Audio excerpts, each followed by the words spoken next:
자, 안녕하세요. 선생님입니다. 자, 이번 시간에는 민주적 의사 결정 원리에는 어떤 것이 있는지 알아봅시다.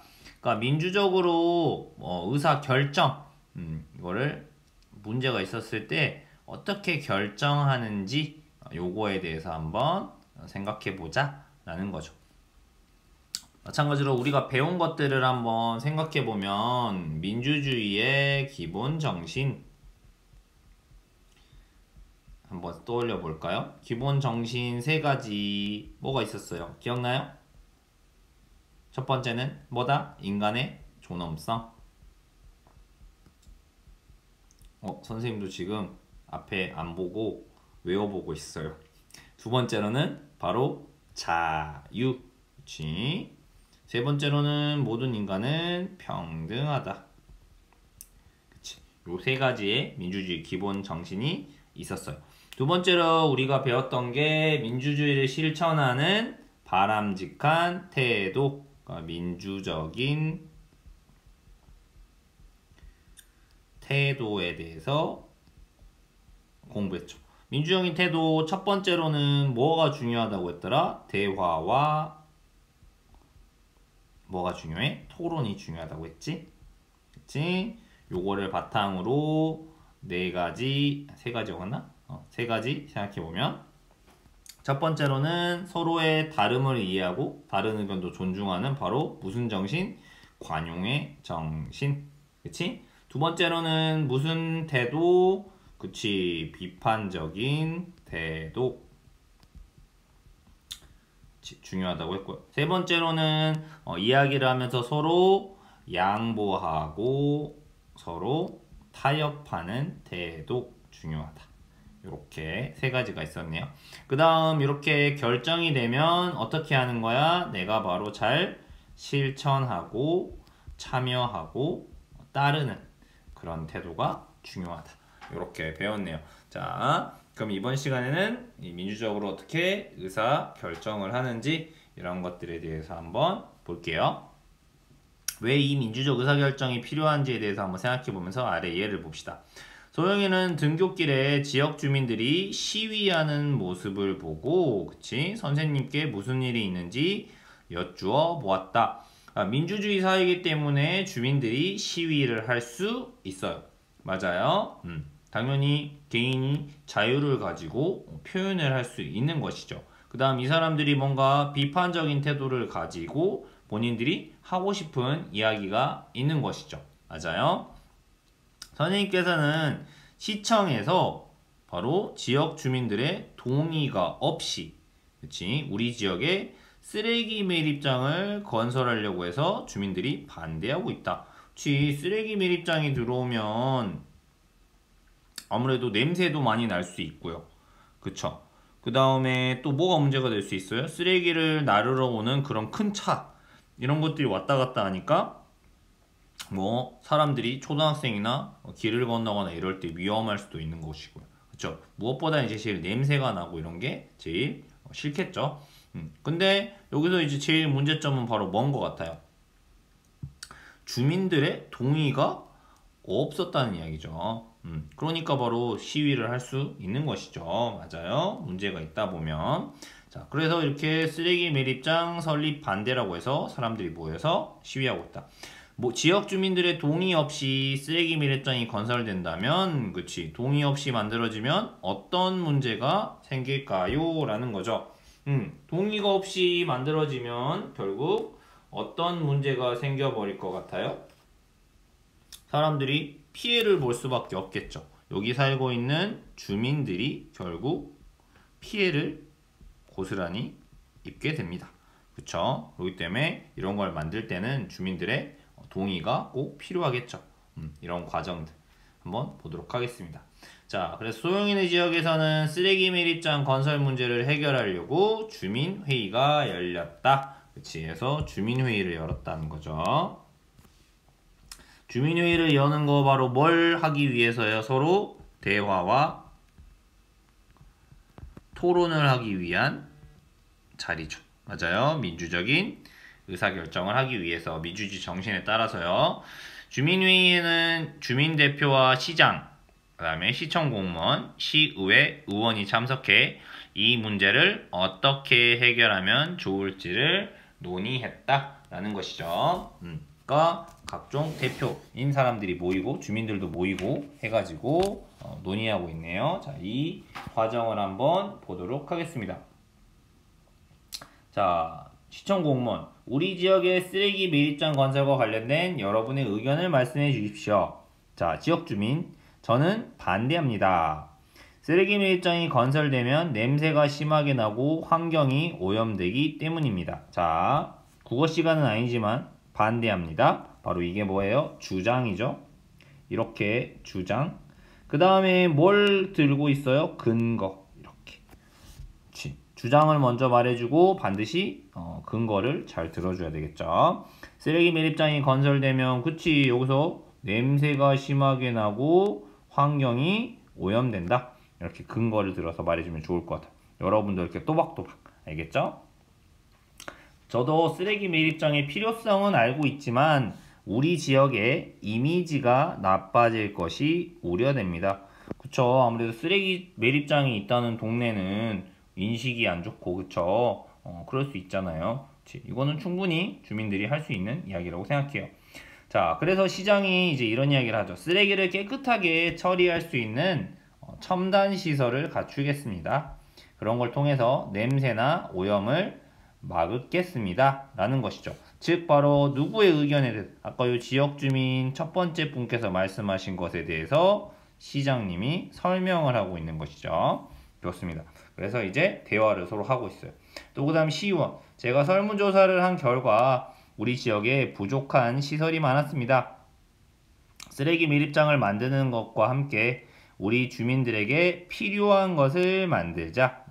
그럼 쓰레기 매립장을 만들면서 주민들에게 필요한 다른 시설을 같이 만들어주면 어떨까요? 라면서 조금 내 해결 방안을 제시하고 있죠.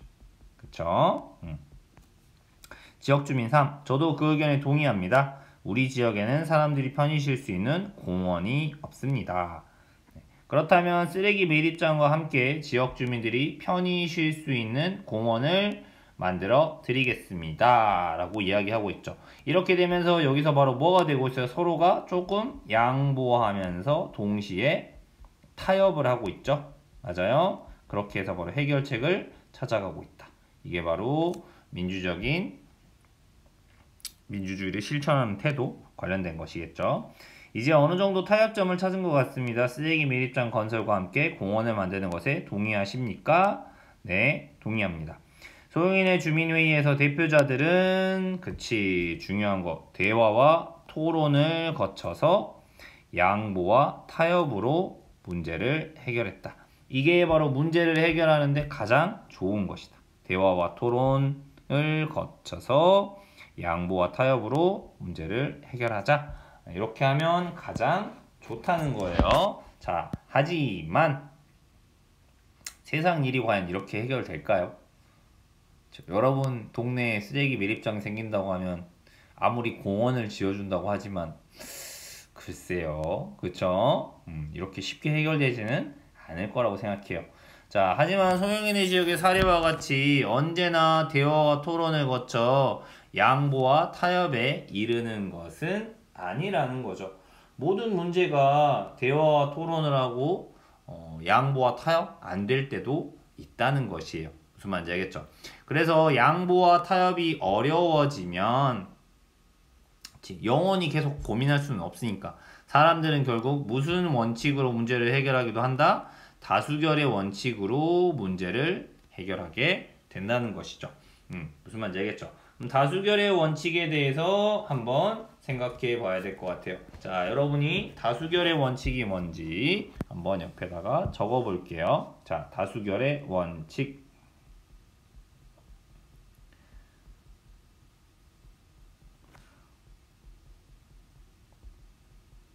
다수결의 원칙이라는 게 결국 무엇이냐라는 거죠. 다수결의 원칙은 우리가 한 가지를 먼저 생각하는 거예요. 그거는 무슨 말이냐면 투표를 하는 거죠. 말 그대로 더 많은 사람이 좋아하는, 더 많은 사람이 선택한 의견을 바로 결정하는 것이죠. 그렇게 하기 위해서는 바로 무슨 생각을 하는 거예요? 다수의 의견이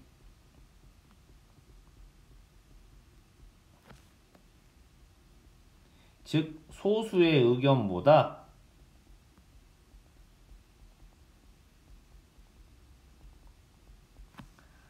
합리적일까라고 생각하는 거죠. 합리적일 거다. 더 옳은 것일 거다. 더 나은 걸 거다. 그러니까 우리는 누구의 의견을 선택하겠다? 다수의 의견을 선택하겠다. 라는 거예요. 예를 들면 다수결의 원칙 대표적인 게 바로 투표겠죠. 여러분 뭐 3월 달에 학급 회장 선거를 해봤으면 뭐 후보가 3명이 나왔다. 그러면 그 3명의 후보 중에서 가장 많은 표를 얻은 친구가 회장으로 당선이 되는 거잖아요. 그러면 뭐 A라는 후보가 10표를 받았다. 뭐 B라는 후보가 5표를 받았다. 뭐 C라는 후보가 뭐 7표를 받았다. 그러면 여기서 당선되는 후보는 A 후보가 되는 거죠. 즉 다수, 이 10명의 친구가 A라는 친구를 선택했으니까 이 A라는 친구가 회장으로서 일을 잘할 것이라고 보는 거지. 왜? 5명이 판단한 B보다 C가 판단한 7명보다는 이 10명이 판단한 게 더 합리적이었을 것이다 라고 생각하는 거죠. 대표적으로 투표하는 게 바로 이 다수결의 원칙인 거죠. 알겠죠? 우리가 이미 뭐 알고 있어요. 그쵸? 그럼 다수결로 해결하는 거에 장점이 있고 단점이 있어요. 그쵸? 장점 먼저 생각해 볼게요. 장점은 뭐겠어요? 바로 쉽고 빠르게 해결할 수 있을 거라는 얘기죠. 만약에 대화나 뭔가 타협이 잘 안 돼. 양보가 잘 안 되면 그치? 다수결의 원칙을 통해서 빠르고 쉽게 해결할 수 있죠. 투표에서 많은 투표가 나온 거 결정해버리면 되잖아요. 하지만 무슨 문제도 있다는 거야. 바로 단점도 분명히 있다는 이야기예요. 단점은 바로 뭐겠어요? 바로 소수의 의견을 무시하게 된다는 이야기예요. 그렇죠? 그렇기 때문에 우리가 이런 것들에 대해서 다수결의 원칙이 늘 옳은 것은 아닐 수 있다. 이런 생각을 꼭 해보셔야 되는 거예요. 무슨 말인지 알겠죠? 왜 그래? 다수결의 원칙을 할 때 소수의 의견도 존중해줘야 되는 건 다수가 횡포를 부리는 경우가 있어요. 다수의 횡포. 즉 다수가 선택한다고 해서 무조건 옳다? 옳은 것은 아닐 수도 있다는 얘기지. 예를 들면 이런 거야. 여기 A, B, C 후보가 나왔으니까 예를 들면 A라는 친구가 정말 회장으로서 책임감이 있고 일을 잘하고 이런 친구가 아니라 A라는 친구가 단순히 잘생기거나 이래서 인기가 높다. 친한 친구가 많았다. 그래서 A라는 친구를 10명이 찍었어. 그러면 보세요. B하고 C 찍은 친구는 5 더하기 7이니까 12명이야. 그러면 12명의 친구는 A를 그렇게 판단하지 않았다는 거잖아. 그치? 근데 A 친구는 10표로 당선이 됐어. 그리고 우리 또 알고 있어요. 무조건 많은 표를 받은 친구가 회장으로서 일을 늘 잘하는 건 아니다. 그치? 어떤 친구가 오면 안타깝게 떨어졌지만 내가 봤을 땐 저 친구가 훨씬 회장을 잘할 것 같다. 그런 경우도 있잖아요. 그래서 임원 선거가 인기 투표가 되는 경우 그럴 때는 솔직히 다수결의 원칙이 꼭 맞는 것이냐 라는 건 아니라는 거지. 왜? 우리는 솔직히 말하면 친한 친구 친하다고 해서 많이 찍잖아요. 진짜로 책임감 있고 성실하고 이런 것보다. 그러니까 그런 투표를 하는 우리도 과연 민주적인 태도를 가지고 있냐? 여러분은 과연 친구들을 평등하게 대하고 있느냐? 그냥 내가 친하다고 그 친구 찍어주고 이러진 않느냐? 이런 것들에 대해서 우리가 한번 생각해 볼 필요는 선생님은 있다고 생각해요. 학교에서 선생님을 하다 보면 선생님도 당연히 다수결의 원칙으로 투표를 할 수밖에 없는 경우들이 있죠. 시간이 많지 않기도 하고 또 한 명 한 명의 의견을 다 들어보긴 솔직히 현실적으로 어려울 때도 많잖아요. 25명의 친구 한 명씩 말하면 25분인데 그러면 때로는 몇몇 친구의 의견만 듣고 투표를 통해서 결정하는 그런 과정을 갈 수밖에 없는데 어떤 결과들은 보면 정말 이게 우리 반 친구들의 의견이 맞나? 그렇게 한 번쯤은 정말 생각이 드는 것들도 있어요. 가끔. 마찬가지로 다수결이 늘 옳은 건 아니다. 그 다음에 세계에서 정말 큰 세계 2차 대전을 일으켰던 히틀러라고 하는 인물이 있어요. 그 인물도 마찬가지로 수많은 유대인들이 전쟁을 일으켜 수많은 사람이 죽게 했는데 이 사람이 자기가 혼자 왕이 되는 거 아니거든. 왕이 아니고 물론 독일의 총통이었지만 그 독일의 국민들이 투표해 준 사람이었어. 투표해 준 사람이 바로 전쟁을 일으켜서 수많은 사람을 죽였던 거야. 즉 다수결의 원칙에 따라서 지도자가 되거나 했던 사람도 다 옳은 건 아니다. 이런 역사적인 예들도 많다는 거를 우리가 꼭 생각해 봤으면 좋겠어요. 알겠죠? 자, 그렇기 때문에 중요한 건 바로 뭐다? 자, 다수결의 원칙은 다수의 의견이 소수 의견보다 합리적일 것이라는 걸 가정하고 다수 의견을 채택하는 거야. 하지만 주의할 건 뭐다? 사람들은 다수결의 원칙에 따라 쉽고 빠르게 문제를 해결하지만 반드시 소수의 의견도 존중하는 태도를 가져야 한다. 다수가 선택했다고 늘 옳은 것은 아니다. 다수결의 원칙을 사용하는 사례, 그치? 오늘 어디로 놀러 갈지 정해볼까? 그치? 가족회의에서, 그치? 그 다음 투표, 그치? 우리 대통령을 뽑거나 할 때 이번에 선거로 대표를 결정했죠. 그 다음에 체육대회 종목을 정할 때 학급회의로 안건을 정하기, 이런 것들에 대해서 배워보았습니다. 알겠죠?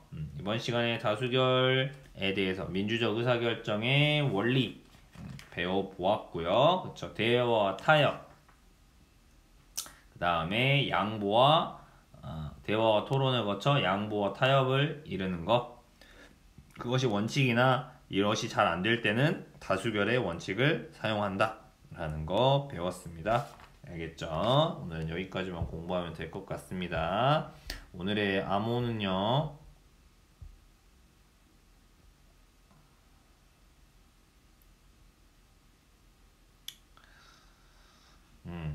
사회 용어 중에 하나인데 고등학교 가면 배울 거예요. 이렇게 쓰레기 밀입장 같은 경우에 절대 우리 동네는 안 돼, 무슨 일이 있어도, 이렇게 지역에서 반대만 하는 거를 님비 현상이라고 불러요. 내 지역에는 무조건 안 돼, 내가 사는 곳은 절대 쓰레기 밀입장 안 돼, 다른 지역도 다 우리 지역 안 돼, 이렇게 하니까 이런 주민들이 싫어하는 시설은 갈 데가 없는 거죠. 그래서 쓰레기 매립장, 쓰레기 소각장, 뭐 하수 처리장 이런 것들 지을 데가 없는 거예요. 서로 안 짓겠다고 해서. 근데 쓰레기는 나오고 하수는 처리해야 되고. 그래서 요즘 사회에서 이런 기피하는 시설들 정말 짓기가 어렵습니다. 그리고 또 선생님이 뉴스에서 보면서 가슴 아픈 게 우리 그 장애인 친구들이 다니는 학교를 특수학교라고 하는데, 마찬가지로 이 특수학교도 자기 동네에 안 지으려고, 그런 특수학생들이 다니면 동네 이미지 안 좋아진다고, 자기 지역엔 절대 못 짓게 해서 특수 친구들이 다니는 학교가 지금 전국적으로 많이 부족하다고 해요. 이런 것들을 바로 우리가 님비 현상이라고 부르는데요. 뭐냐면 not in my backyard 이렇게 부른다고 하더라고요. 네, 그래서 님비가 그런 것들은 좀 안타깝죠. 그래서 님비 현상, 뉴스에서 가끔 그런 얘기 하거든요. 다 주민들이 반대하면 님비 현상입니다 라고 할 때 이거라고 이해해 주시면 될 것 같아요. 좋습니다. 오늘도 사회 공부 열심히 하시고 정말 수고하셨습니다.